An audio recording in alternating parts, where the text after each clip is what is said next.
मुंह में राम बगल में छुरी, दिलों में नफरत और जुबान पर मोहब्बत का झूठा दिखावा, कुछ ऐसा चरित्र सुना है आपने। जोहार, नमस्कार, आप देख रहे हैं SVN न्यूज। मैंने इन तरह के उदाहरणों का जिक्र आज क्यों किया है? एक अजीब सा माहौल कभी कभी महसूस करते होंगे आप। लोगों की निगाहों में शक, लोगों की निगाहों में अविश्वास, लोगों के जहन में महसूस करते होंगे एक डिस्क्रिमिनेशन, भेदभाव। क्यों है ऐसा माहौल? क्यों दिलों में आज मोहब्बत से ज़्यादा नफ़रत ने जगह घेर ली है?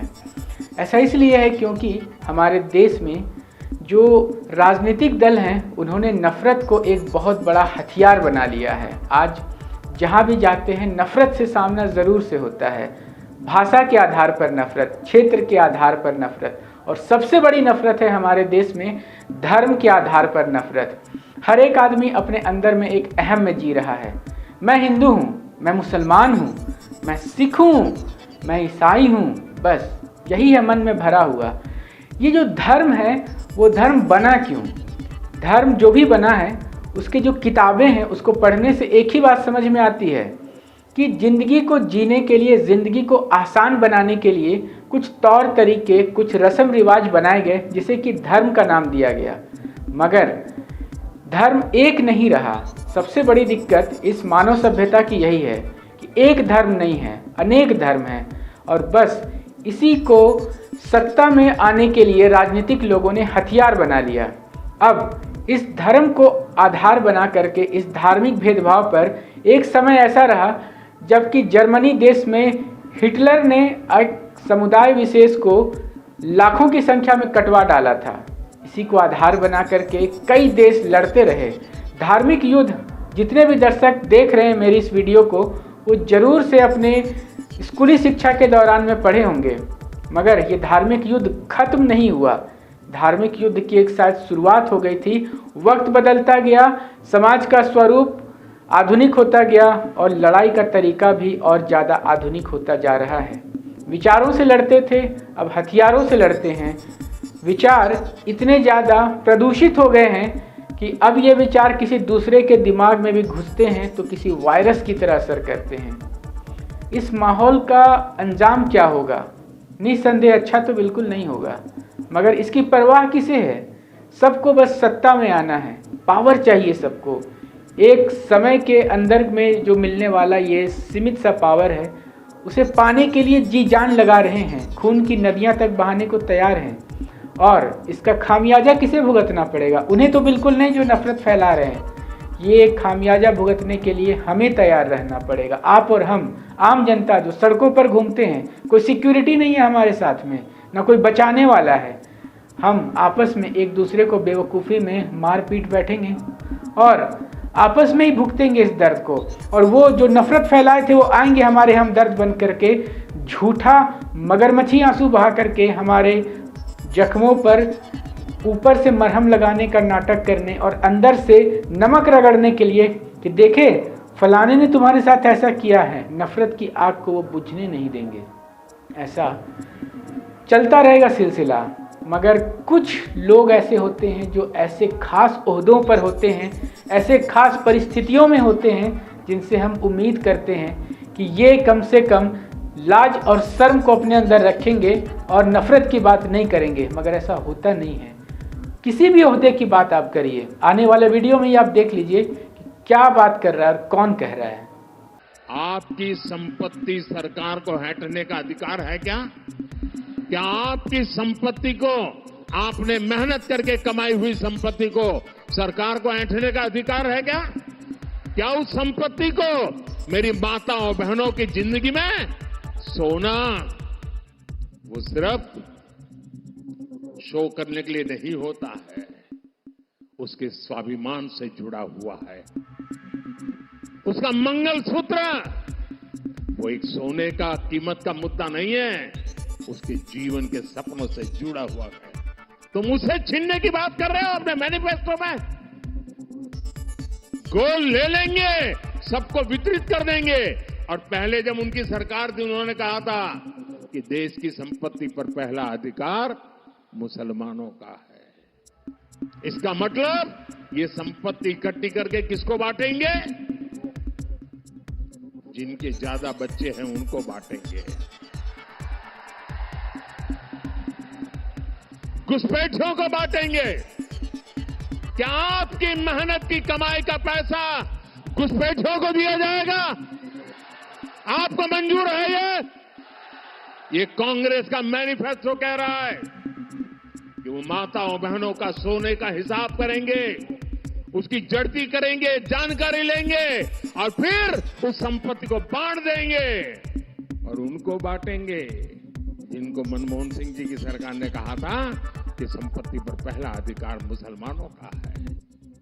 भाइयों बहनों, ये अर्बन नक्सल की सोच मेरी माताओं बहनों, ये आपका मंगलसूत्र भी बचने नहीं देंगे, यहां तक जाएंगे मैं कहता।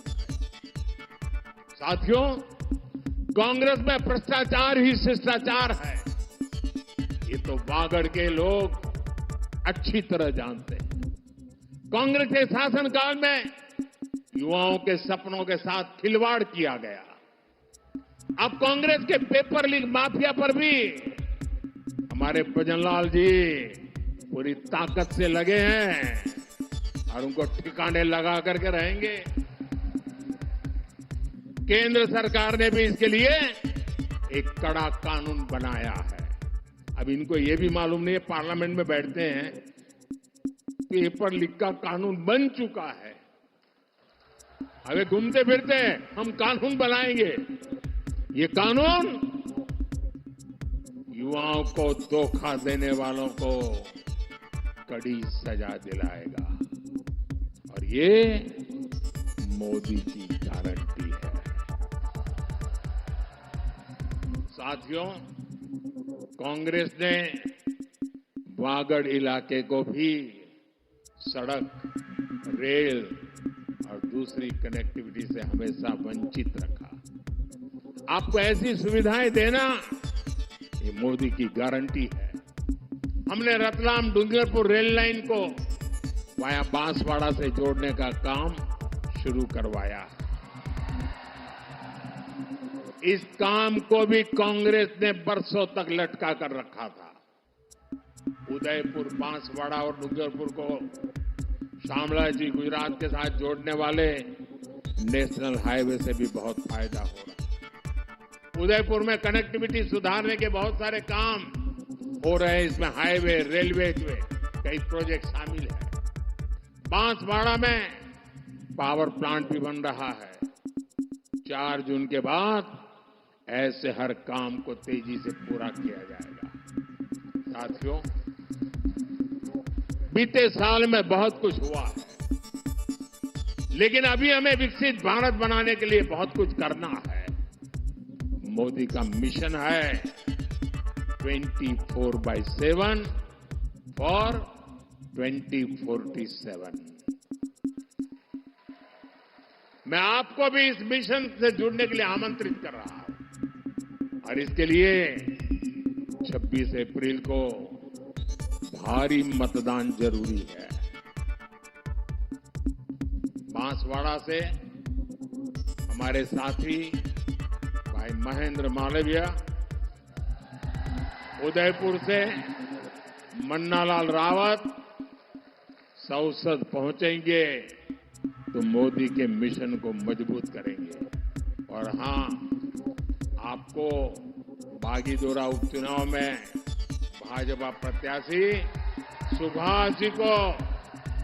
सुभाष तमोलिया जी को भी अपना प्रचंड समर्थन देना है। आप घर घर जाना और सबको कहना मतदान अवश्य करें। कहेंगे? मतदान करने के लिए कहेंगे?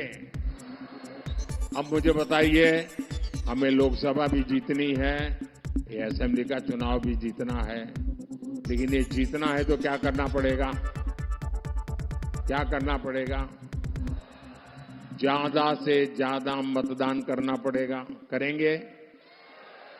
मतदान करने के लिए जाएं तो गांव में, बूथ में एक पूरा उत्सव का वातावरण बनाइए। गाने गाते गाते सब माताएं बहनें वोट करने के लिए जाए, सामूहिक रूप से जाए। देखिए, एक माहौल बन जाएगा लोकतंत्र का। उत्सव बन जाएगा। और दूसरा काम, हर किसी का एक ही संकल्प होना चाहिए, हम हमारा पोलिंग बूथ जीत के रहेंगे। हमारा पोलिंग बूथ हम हारेंगे नहीं। हमारे पोलिंग बूथ में हम भाजपा का झंडा झुकने नहीं देंगे। इसकी चिंता करेंगे, पक्का करेंगे। अच्छा, मेरा एक काम करेंगे। क्यों ठंडे हो गए? ये मालवीय जी के लिए कहा तो सबने कहा हाँ करेंगे। अब मैं कह रहा हूं मेरा काम करेंगे तो ठंडे पड़ गए। जरा हाथ ऊपर करके बताइए, मेरा काम करेंगे, पक्का करेंगे। अच्छा, एक काम करना, घर घर जाना और हर घर में जो भी बुजुर्ग हो